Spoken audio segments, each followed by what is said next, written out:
Grieving the loss of a loved one is probably one of the most difficult things that you'll ever do in your lifetime, and helping someone go through the grieving process when they are losing or have lost a loved one is also probably one of the most difficult things that you'll do in a lifetime. I'm definitely not an expert in this, but if you want to hear what I've learned about the process and what I'm still learning, then keep watching because I'm going to talk about that right now.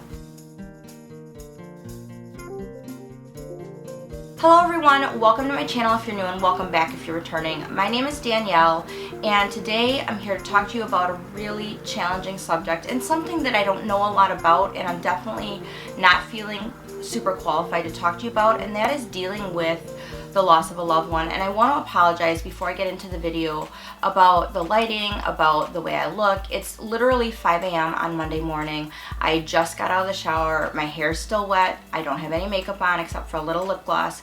This video isn't about the way I look or what I'm wearing. It's really about the message that I want to share. I always do videos on Monday. I aim to get them out by 3 p.m. Central Standard Time. And typically they always have to be filmed at minimum 24 hours before they go live because there's the editing process and it takes a while and everything. But honestly, yesterday I could not film. I was so emotional, I was so exhausted, and I was really just feeling the need to rest and be with my kids, love on them, spend time with them. We did a lot of family things yesterday, which really felt good, and I kind of thought that I was going to skip a video this week because I just didn't feel up to it. I didn't feel like I had the emotional bandwidth to do it. The last week, and especially the last 48 hours, have been so incredibly challenging for our family, but specifically for my husband Dan. And watching this whole thing unfold, hearing about it, has been devastating. When you've done as many videos now as I've done on my motivational channel, which is over 100 videos, sometimes you really have to think about what you're going to talk about next. And I realized as of recently, that just kind of sharing a little bit more of my life with you and talking about some things that are going on in my life really is what I've been doing lately on my channel, and today is no different. As I said, I don't feel really qualified to talk about this topic because I haven't had very much experience with it at all.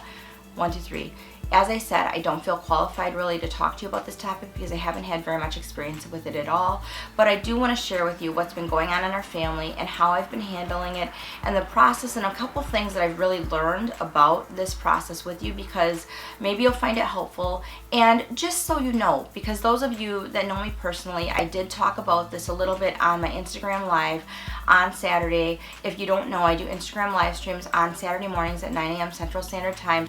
So if we're not connected on Instagram, I'd love it if you would follow me over there. But I did talk about this a little bit on my Instagram Live this past Saturday, and a lot of people did reach out. But since doing that Instagram Live, it's become even more real, and the grief that's been experienced has become even more intense. And so I just want to share this experience with you. I apologize about the lighting. It's literally 5 a.m. on Monday morning, so it's still dark outside and my hair is wet. I really have no makeup on because I really just wanted to get this video done. I'm hoping to get this out by tomorrow at the latest. I don't know when it's going to happen, but I'm going to do my best.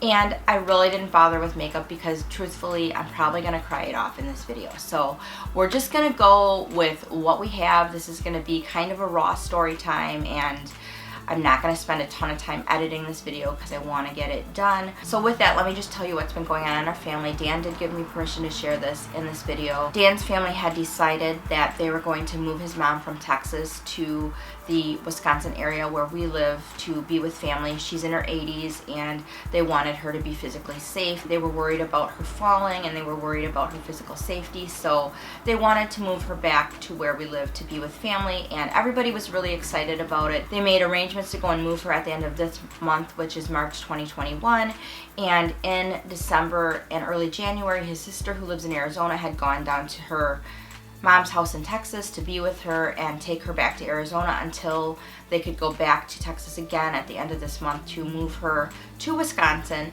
And when his mom was in Arizona with his sister Debbie, she fell and she hit her head really hard and broke her femur. So they did an emergency surgery, but it didn't go really well. She didn't come out of surgery the way that they had hoped and expected. She had a lot of issues with memory and other things going on, and In the end, long story short, she lapsed into a diabetic coma, and this was completely unexpected. Nobody expected this to happen. You don't necessarily think of someone falling and breaking a bone, you know, you don't equate that with death, and nobody did. And so in that time, this had been going on, I think, for like a week and a half to 2 weeks, so please pardon me if I don't get all the details exactly right, but I'm just recounting as I kind of remember. Anyway, she wasn't waking up from the coma, things weren't looking good, and about 2 days ago, I think it was on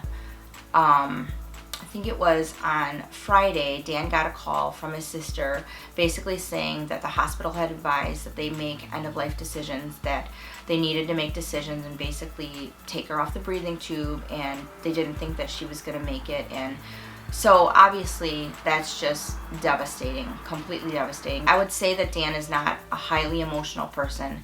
I've never really seen him cry. I've seen him get teary. I've seen him have like a couple tears run down his cheeks from here and there. Very rarely. I haven't really seen him get super emotional, but seeing someone that you've lived with for the past 6 years not be very emotional, and then seeing them sob and just cry so hard that they almost hyperventilate is shocking, and it's challenging, and it's, you know, just really hard. And as I said, I don't have experience with this. At the age of 46, I consider myself very, very fortunate that I've only lost one person I've loved in my entire life. And that was a client of mine. His name was Mike.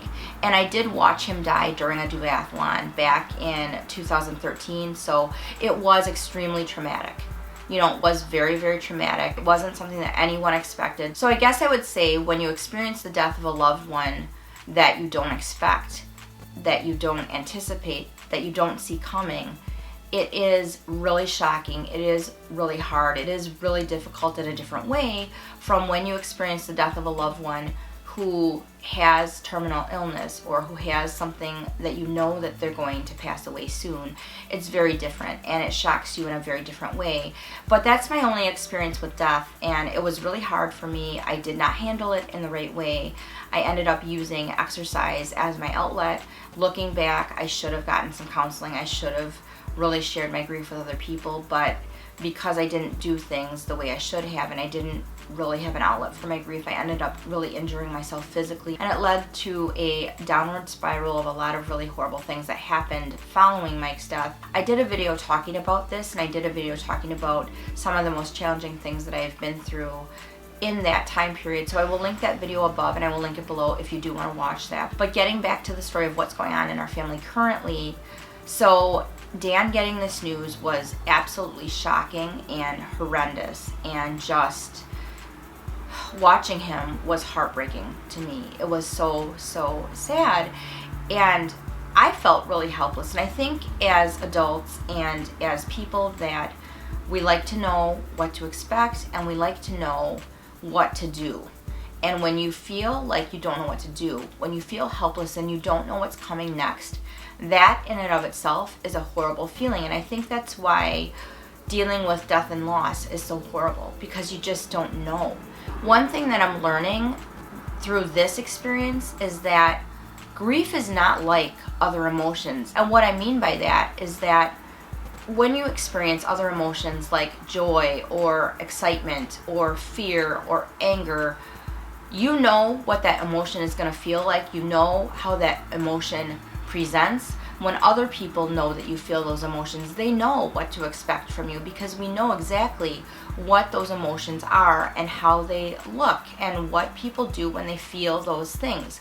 But when people feel grief, we don't know what to expect, because grief can look like fear, it can look like anxiety, it can look like sadness, it can look like anger. Grief takes on a myriad of different emotions for different people at different times, and it's not just one emotion, it's a myriad of all different emotions that people display in different ways at different times, and so we don't know what's going to come.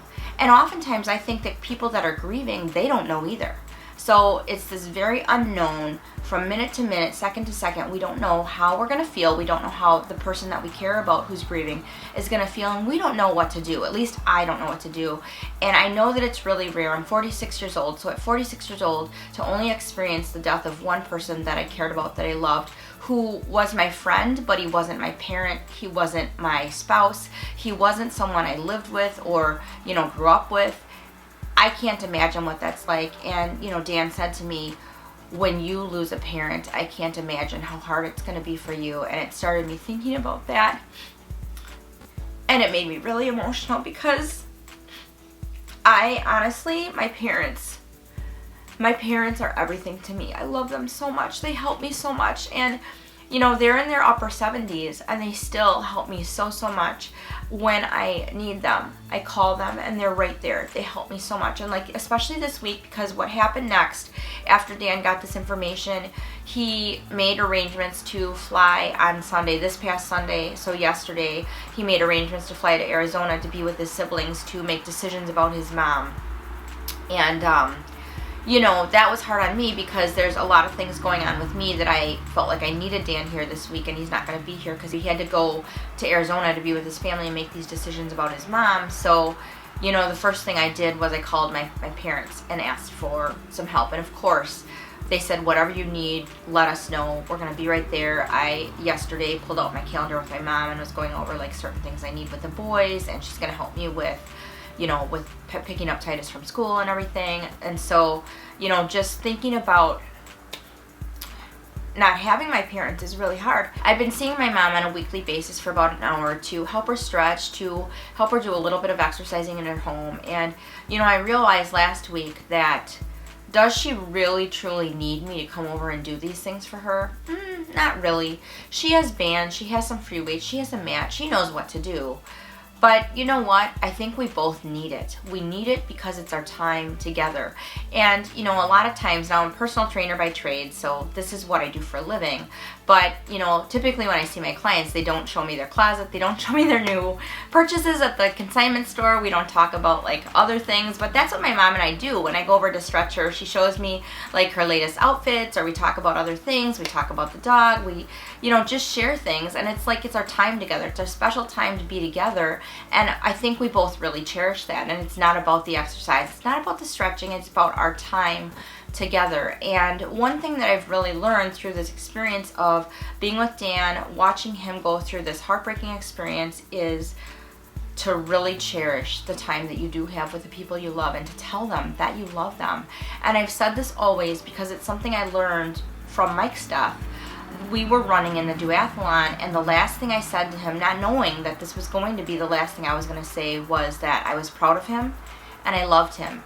And that was the last time that I spoke to him. That was the last time that I saw him alive. And you know what? I'm grateful that I said that. I'm really grateful that I said that. And back then, I didn't know what I know now about really making the most of every moment, because you never know when it's going to be gone. But the other thing I wanted to share with you too is I've learned a lot about how to be a support system to someone who's grieving. And I have felt so lost in the last couple days because, like I said, watching a grown man who doesn't get emotional, gets so emotional to the point where he's almost hyperventilating, is scary, it's sad, and it's heartbreaking because, like, I don't know what to do. I feel helpless.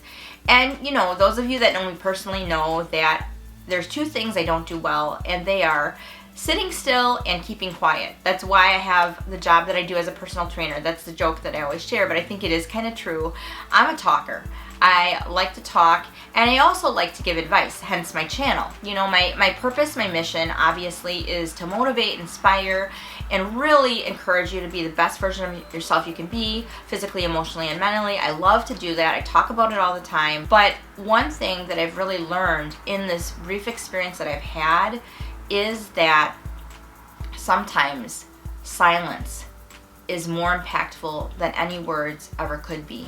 And I'm learning how to be silent better, because what I've seen and what I know, and I don't have a lot of experience in dealing with losing a loved one, as I've said, but I do have a lot of experience with mental health and having challenges with mental health and having people say things to me that are well-intentioned and well-meaning, but actually are pretty terrible and made me feel worse and really did not help me. And what I've learned through going through that experience is that if you don't know how to respond, if you don't know what to say, if you haven't had a similar experience, staying silent is really the best. Just physically being there, knowing that someone is in your presence and you're there and you can listen to them, you can hold their hand, you can just be there. It's really enough, and it's much better than saying platitudes or cliches that they really don't want to hear. I mean, when people are going through this type of experience, they don't want to hear, oh, well, you know, if the loved one that you've lost or that you're losing is a Christian, well, they're in heaven. You're going to be with them soon someday. Do you think they really want to be reminded that they're going to die and go to heaven and be with their loved one? No, that's fairly terrible. Or tomorrow's going to be better, or just one day at a time. Or the worst thing I think that I've heard, that I do hear people say that I think is so bad, is like, well, you'll move on, life will go on, you'll move on. I really don't think that that's true. And I haven't had a lot of experience with this, as I've said, but I've talked to a lot of people who have, and I talked to my coworker, Robert, about this, and he was sharing with me that he has experienced so much loss in like the last 3 years. He said it's heartbreaking, it's just overwhelming. He's lost so many friends and family, and he's a little bit older than me. I think he's in his early 50s. I'm not sure. So Robert, if you watch this, I'm sorry if I butcher your age, but he's slightly older than me. So he's not really that old. And to lose as many people in his life as he's lost, and he's a Christian like I am, but you know, he said you don't get over it and you don't understand. And that's what's really hard. Like, not understanding what's happening and why is so challenging. And I would say personally for myself, you know, there is comfort in knowing that I'm a Christian, and if I lose someone who is a Christian, knowing that they're in heaven and everything, that's comforting. But do I really want to hear that when I'm going through the grieving process? You know, probably not. And you know, one thing though also that I've really realized is, you know, someone asked me, were you close to Dan's mom? Did you know her? I didn't. I really didn't, because she lived in Texas. She didn't live where we lived, and she didn't really visit. I met her at our wedding like 6 years ago, and then I think I only spoke with her like one other time. She came up to this area and she was staying with Dan's brother, and I went out there with Dan and I had a conversation with her. But I do remember, because we were alone and we were in a trailer by ourselves just talking, and I do remember she really listened. She was a good listener, and she spoke very few words when we talked, because you know, I'm the talker. But when she did, it was impactful. It was impactful, and I just remember her being a really good listener. And if there's one thing that I've heard over and over and over from Dan, and things that Dan has shared that other people have said about his mom, was that she was gracious. She was gracious. She gave grace, and she just accepted you as you are. And really, that's her legacy. That is her legacy. And I did a video on my channel a while ago. I did a video series on goals, and I talked about really developing your personal mission statement and really leaving a legacy. And I think that is so important. And dealing with this experience with Dan's mom, and just hearing her legacy, who she was and what she left behind, what she's leaving behind for her loved ones, is so impactful, because she did exactly that. She had a personal mission statement. Her personal mission statement was to love others, was to be gracious, was to give grace, was to listen. And even as I said, I didn't know her personally. I know that based on what I'm hearing now. That is the abiding theme about her life that I hear over and over and over. So knowing that she lived such a full, such a amazing, good life, and she left people with that amazing legacy, that's hard to do, to really be that gracious, to give so much grace, to be that impactful that you can sit and just listen without judgment and give grace and be there, is really amazing. And that is her legacy. And I talked about how important it is to leave your personal legacy. It is really important, and that's part of the reason why I'm on YouTube, because I want my legacy, I want who I am and what I aspire to be, to live on even after I'm gone. And you know, my mission statement and my legacy is really, like I said, to encourage, inspire, and motivate people to be the best versions of themselves they can be, physically, emotionally, and mentally. I used to say that all the time on my channel, and in an effort to shorten my videos, I don't always say that anymore, but that is my personal mission statement. And my other part of the mission statement that I want to live out that's so important to me is to really let everyone know that they're valued, that they're special, and that they are loved. So when you lose a loved one, you don't move on. Because when you lose a loved one, you don't move on. There's memories and there's love. You move through your grief, and people that love you, that can really understand, that really are going to truly be there, will move with you through the grieving process, and whatever that looks like for you, because it looks different for everybody. We're not cookie cutter people. We feel emotions in different ways, and we've all had different life experiences that really shape how we're going to handle and move through the grieving process. And the one thing that I do know that I think is really important is that people, when they're grieving, people, when they're feeling negative emotion or any emotion, you have the right to feel however you are going to feel in that moment. That is your right. And so when you can validate someone, that's one thing I've learned in my experience and my journey in mental health and getting more emotionally and mentally healthy, is validation is one of the best things you can give someone when they are hurting in any capacity. Listening and validating how they feel. Don't tell someone, oh, you shouldn't feel that way, get over it, move on, it'll be better tomorrow. Maybe it won't be. You don't know, because you're not that person. And to try and tell them, get over it, it'll be better, really is brushing them off and telling them that they don't have the right to feel how they're feeling, and you don't want to do that. That is really damaging. So I would say absolutely don't do that. But when you can sit, when you can listen, when you can just be and be quiet and validate how they feel and let them know that you are there, but let them feel whatever they're feeling in the moment. And if they need to sob and cry, let them do it. And I think we struggle with this because it's so uncomfortable. It's so uncomfortable, and it's emotionally draining for the person that's going through it. I mean, I didn't know Dan's mom at all really, but it's emotionally draining because I know Dan, and I've never seen him like this. And it's hard. It's really hard. But in this process, I've said, I don't know how to help you. Please tell me how I can best support you. And I think, honestly, I don't know about this process. I really haven't been through it.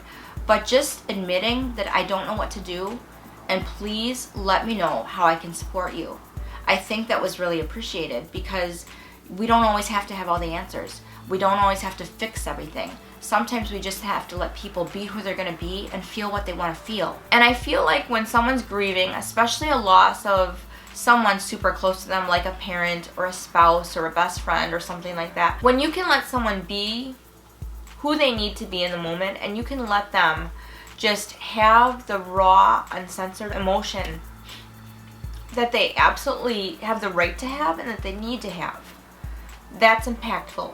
And even though it might not feel like you're helping them in the moment, you're probably helping them in the very best, most impactful way. So, you know, you guys, that's it. I don't really have any other pearls of wisdom to share. I'm learning about this. I don't know that much about it. So, like, if you've been through a lot of loss or grief, please share with us. Let me know in the comments below if you have any advice or how you've dealt with it. I appreciate you guys so much. And we don't have any Kleenex left in our household, so I'm using a napkin. But I really do appreciate you guys. And for those of you that did watch my Instagram live on Saturday and have reached out to me with your heartfelt prayers and your messages, thank you so much. I really appreciate it, and I'm so grateful for you. And I would just really encourage you, love the hardest and the best you can today, because we don't know what happens tomorrow. Really love those people in your life that you love to the best of your ability. Don't wait to tell them that you love them. And I will leave my video on goals and the other videos I've done talking about my experiences with loss that I've had in the description box below if you do want to see them. you know, I'd love it if you take a minute and subscribe to this channel. Usually my videos are more uplifting and positive, so I apologize about that if you're tuning in for the first time. But like I said, you know, this is real life, and as I've done more videos on YouTube, I'm getting more comfortable being a little bit more real with you guys and just kind of sharing a little bit more about my personal life on my channel. So you guys, I appreciate you watching it. I want to just say to the Kyle family that if you guys do see this, I am praying for you. I am so sorry for what you're going through and what you're having to deal with right now. And I want to just tell you that my heart goes out to you. And I just want to say that the knowledge that everybody who knew your mom knew that she was such a beautiful person who loved well and who was so gracious and so beautiful and gave so much grace. You have such a wonderful remembrance of who she is and who she was, and that is something special that you'll always have. But I just want to say my prayers, my thoughts are with you, and I really am so sorry for everything that you're going through. This video is dedicated to Dan and to his family, and I'm still praying for the outcome, for a miracle, and I'm praying for just your family and just what you're going through. I'm really glad that you have each other at this time. So you guys, that is it for today's video. Thank you so much for watching. I will plan to see you in my next video. Don't forget to tell the people that you love them today. Don't wait. And remember to make your everyday ordinary life extraordinary.